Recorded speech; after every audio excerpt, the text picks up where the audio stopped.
All right, Chris and Kevin here. We are just finished up skate, and I thought we'd just share a couple of thoughts. I had a chance to demo the EFlex 6, and so that's kind of fun.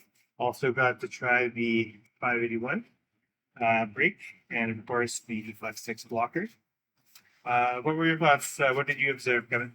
Well, I saw you fighting the glove all game long. I mean, the 581 it's a different break. We both agreed that it's not quite a 580 where you're getting that full like finger to thumb closure, but you're still getting that little bit of curl along like your hand. But this, it's like you don't even get that. But like maybe because it's not broken in, and like there's not that much of like on the typical 580s, right? They have that duckbill fold over. You don't get that here.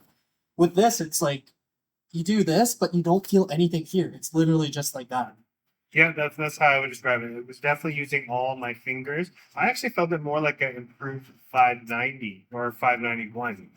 Especially having the loops in the fingers. So it closed more like I would say like a 590.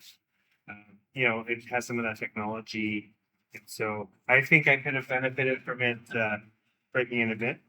Um, Another piece on the glove I'd add here, like just like for quality of life, like adjustments. I'm not sure if it was on like the on the EFlex 5, but the thumb and pinky loops are just you can adjust them via Velcro right here on like little tabs, especially in the thumb here. It's not like the typical loops that you tie. It's a lot simpler to play with, get it dialed in, and just have it play. This presents really narrow as well, I think, compared to a lot of even other 580s I've held in hand too.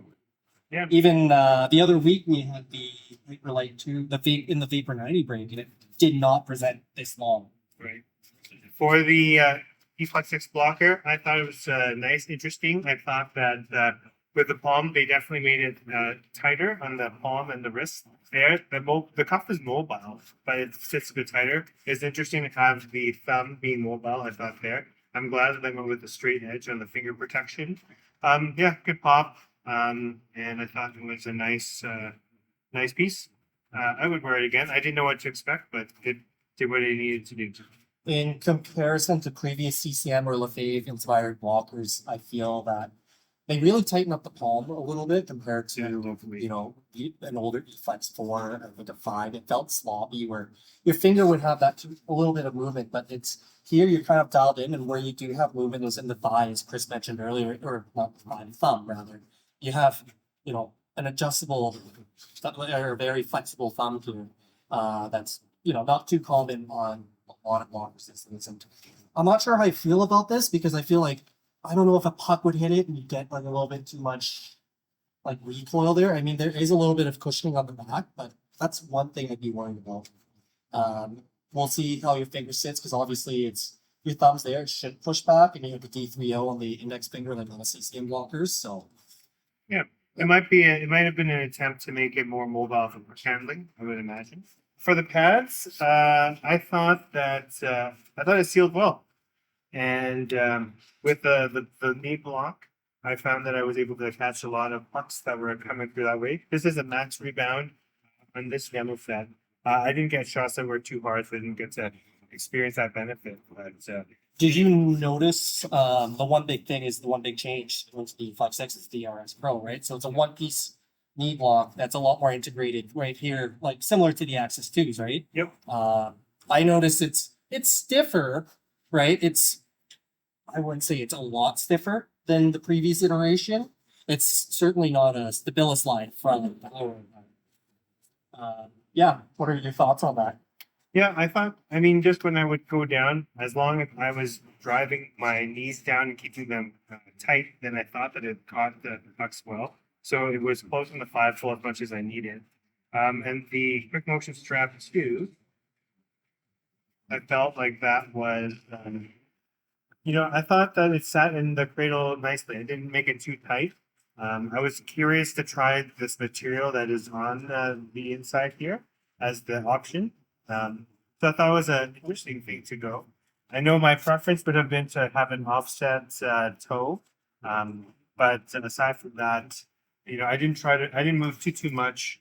That's an interesting piece I didn't notice till now that I don't know if it's because it's a custom we have here, but there's no high definition foam in the tow bridge. Like, It it's was clear. it was an option that was picked. There was a PU tow bridge or a HP tow bridge. Okay. Yeah.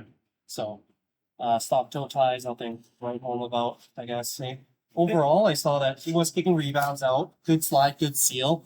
I think the only thing I saw really fight with was the catch, to be honest. Yeah, and whether that's because it was new or yeah, either because the glove was new or just didn't sit in my hand the way that I hoped it to be, but it's more broken in now than it was before.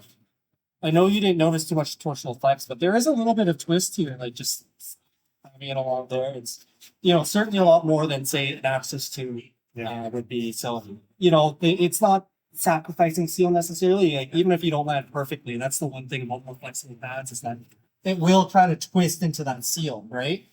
You can't see it on camera just because we don't have a tripod and my water bottle's popping in the camera right now. So, gotta do what you gotta do. All right. So that's our snapshot review of the Access 2. Thanks to United Sports Cycle for having this program and try things out.